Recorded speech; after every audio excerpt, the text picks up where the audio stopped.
बापार भुजाली चोटरे poor मृत्यु poor प्रति आक्रमण में बापा गुरुतर सामान्य झगड़ू एत बड़ कांड घटी अभियोग अनुसार भद्रक बंत थाना सुनगड़िया गाँव में यह घटना घटी मृतक पुओ हेले शंकरचरण बारिक गुरुतर आहत होती बापा माधव बारिक आज खरा बेले खाइबा परे कौनसी कारणरू बापा पुओं मध्य झगड़ा होता है एत उग्र रूप धारण करथिला जे बापा पुओ परस्पर को धारुआ अस्त्र आक्रमण करते पुअर मृत्यु होइछि बापा गुरुतर आहत होइछन्ति।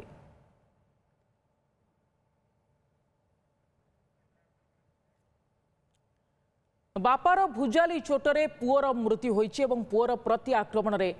बापा मध्य गुरुतर होइछन्ति। सामान्य झगड़ारू एते बड़ कांड घटी अभियोग अनुसार भद्रक बंत थाना सुनगड़िया गाँव में एभली एक घटना घटी मृतक पुओ हेले शंकरचरण बारिक गुरुतर आहत होइछन्ति बापा माधव बारिक बापा आक्रमण में पुअर मृत्यु होइछि एवं पुअर प्रति आक्रमण में बापा गुरुतर होइथिबा जणा पड़िछि। आज खरा बेले खाइबा परे कौनसी कारणरू बाप पुओं मध्य झगड़ा लगिथिला एवं यह एते उग्र रूप नैथिला जे बापा पुओ परस्पर को धारुआ अस्त्र आक्रमण करथिले एथिरे पुओर मृत्यु होइछि बापा गुरुतर आहत होइछन्ति। पार्थसारथी नायक आम भद्रक प्रतिनिधि अधिक सूचना पई फोन लाइन रहिछन्ति। पार्थसारथी पारिवारिक कलह से पुणी बापा पुओ भितरे एते उग्र रूप नेला जे बापा पुओ को मारिबा को पछाइला नाही एवं पुओर प्रति आक्रमण में बापा मध्य गुरुतर होइछन्ति। किभली अवस्था वर्तमान तांकर एवं कौन एमती रही मामला जहाँफल एत बड़ उग्र रूप नेला घटना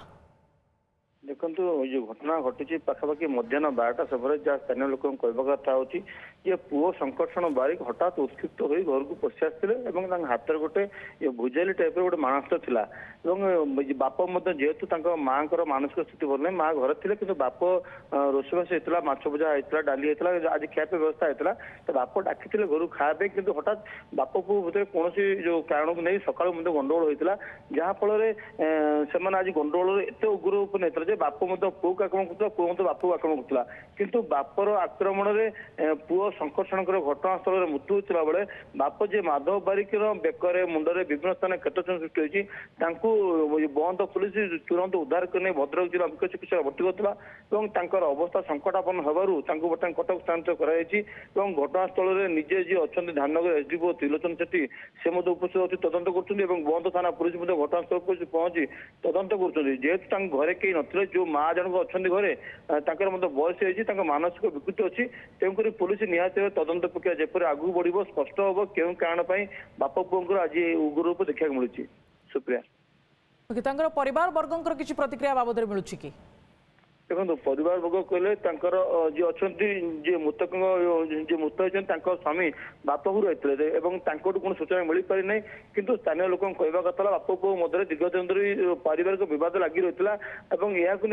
एम अनेक समय कथा कटाकटी होती किंतु आज जो घरे कई न स्त्री नथिले किए माँ मानसिक विकृत तेणु बाप पुओ दुई जन थे घरे तो निश्चित भाव में कौन कथा को कौन कथा को कथा कटाकटी होते ए उग्र रूप एपरि होता खाइबा समय उभय बाप पुओ हाथाहाथी होते दुई जन उभय उभय आक्रमण करते घटनास्थल में देखी पार्थे 36 वर्ष पुओं मृतदेह पड़ रही अन्य पक्षे बाप गुरुतर अवस्था जो भद्रक जिला मुख्य चिकित्सा पर कटक स्थानांतरित होती किंतु जो घटना ये हूँ पुलिस तदंत जेपरे बढ़ी पुलिस घटनास्थल पहुंची स्थानीय लोक पचरा उचरा करे गोविंदपुर पंचायत पचरा उचरा करुच्ची तदंत करुच्ची। धन्यवाद अधिक सूचना पार्थसारथी।